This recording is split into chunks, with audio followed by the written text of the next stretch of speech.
I'm 85 now, and the house has been quiet for so long that even the sound of the kettle feels like company.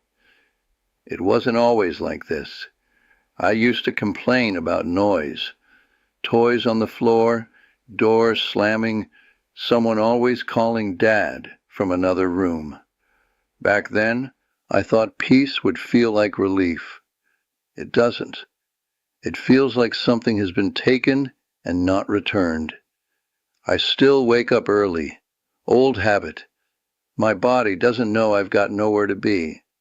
I sit at the kitchen table with my tea and look out the same window I've looked out of for 40 years. The tree is taller now, or maybe I'm just shorter. I find myself listening as if someone might walk in, but no one does. My children stopped visiting a long time ago. Not all at once. It wasn't some dramatic falling out. That might have been easier to understand. No, it happened slowly. A missed Sunday here, a canceled holiday there, calls that got shorter, then quieter, then nothing much at all. At first, I told myself they were busy. That's what I always told myself. They have jobs, families, responsibilities. Life moves forward. I used to say those same words when my own parents would ask why I hadn't come by. I thought I understood back then. Now I know I didn't. I was a working man, always was. I believed in providing. That's what my father taught me. You show love by keeping a roof over their heads, by making sure the bills are paid, by not letting them see you struggle. I was good at that. I wasn't so good at being there. When my kids were little, I was already tired. Work drained something out of me every day, and by the time I got home, I didn't have much left to give. I remember sitting in my chair, shoes still on, eyes half closed, while they tried to tell me about their day. I'd nod.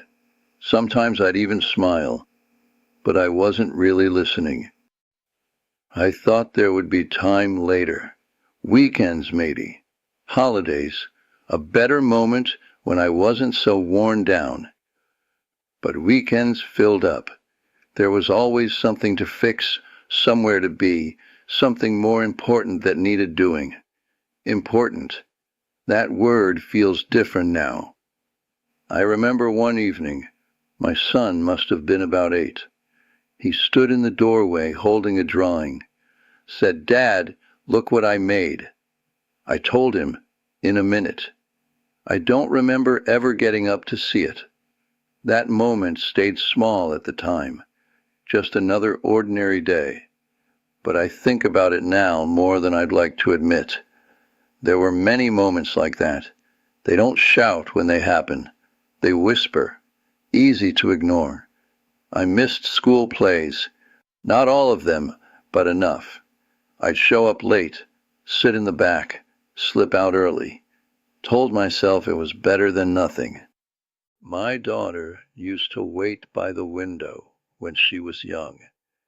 I know because my wife told me.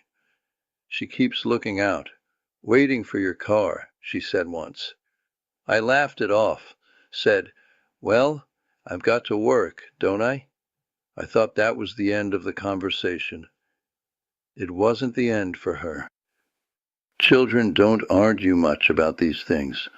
They just adjust, quietly. They stop waiting at the window. They stop bringing you drawings. They stop asking, and you don't notice right away.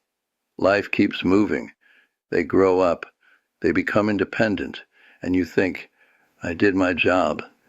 That's what I used to think. I see it differently now. My wife noticed the changes long before I did. She'd say things like, "You should spend more time with them," or "They miss you." I'd nod, promise to do better. Then I'd go back to what I knew. Work, routine, responsibility. Years passed like that, faster than I expected. They always do. One day, they weren't kids anymore. They had their own lives, their own routines, and I realized I didn't know them as well as I thought I did. We could sit at the same table and struggle to find things to talk about. Not because there was nothing to say, but because we hadn't built the habit of saying it. That takes time. Time I kept putting off. When they moved out, the house got quieter, but it didn't feel empty yet. We still had visits, birthdays, occasional dinners. I thought that was enough to keep us close. I thought the foundation was already there. But foundations need to be built, not assumed. After my wife passed, that's when the quiet changed. It got heavier. She had been the one holding things together in ways I never fully understood. She made the calls, planned the visits, remembered the little details that keep people connected.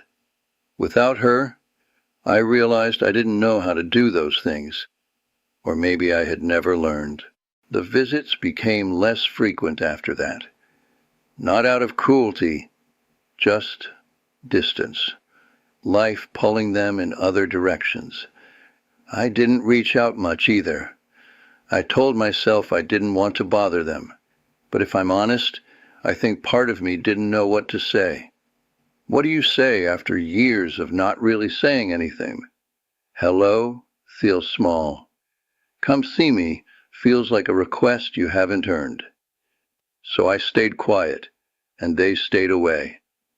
It wasn't sudden. That's the hardest part to explain. There wasn't a day where everything broke, just a long stretch of small silences that grew into something permanent. I started noticing how long it had been between visits, then between calls. I'd pick up the phone sometimes, scroll through their names, and put it back down. I didn't want to hear that they were busy. Loneliness is a strange thing. It doesn't always feel like sadness. Sometimes it just feels like absence. Like something that should be there isn't, and you can't quite remember when it disappeared. I began talking to myself more. Just small things, comments about the weather, reminders out loud. The sound of a human voice, even if it's your own, fills a space. I don't blame them. That might sound surprising, but it's true. They grew up in the space I created, or didn't create. They learned how to live without me being fully present. It makes sense that they continued that way. We teach people how to be with us. I didn't teach them very well. There was a moment, one I think about often. It was a few years ago. I had a fall in the kitchen. Nothing dramatic. Just slipped, hit my side, couldn't get up right away. I lay there longer than I'd like to admit. Not because I was badly hurt, but because I realized there was no one to call out to. The house just held the silence. Eventually, I got myself up, sat in the chair, catching my breath. And for the first time, it really settled in. This is how it is now. This is what I'd built, in a way. Not intentionally, never intentionally. But choices don't need intention to have consequences. After that, I started thinking differently. Not in a big, dramatic way. There's not much room for that at 85. But quietly, honestly, I began making small changes. I started calling them. At first, it felt awkward.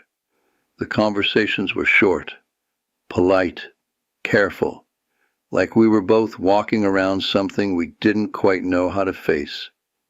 But I kept calling. Not every day, not enough to overwhelm, just consistently. I stopped waiting for the right thing to say. Sometimes I'd just ask how their day was. what they had for dinner. Ordinary things. They felt small, but small things are where we went wrong in the first place. I also started saying things I hadn't said before. I miss you. That one took time. It doesn't come easily when you've spent a lifetime keeping emotions practical. The first time I said it, there was a pause on the other end, then a quiet, "I miss you too." That stayed with me. Visits didn't suddenly return to how they used to be. This isn't that kind of story, but something shifted. A phone call here, a short visit there, not frequent, not long, but real. And I began to understand something I wish I had understood much earlier. It's not about grand gestures. It never was. It's about being present in the small, ordinary moments, the ones that don't seem important at the time. Those are the ones that stay. At 85, you don't get to redo your life. There are things that can't be fixed. I can't go back and sit on the floor and look at that drawing. I can't stand in the doorway after a long day and choose differently. That time is gone. And you feel that, not all at once, but in waves, quiet ones. But there is still something left. Not enough to erase what was missed, but enough to say a few honest things. Enough to pick up the phone. Enough to try. If you're listening to this, and you still have time, real time, not the kind you assume will always be there, pay attention to the small moments. They don't announce themselves as important. You only realize that later. I used to think love was something you proved in big ways, providing, protecting, doing what needed to be done. Now I think it's quieter than that. It's sitting down when someone asks you to look at something. It's listening when you're tired. It's showing up when it would be easier not to. Simple things, difficult things, in their own way. I still sit by the window most mornings. The tree outside moves with the wind, same as it always has.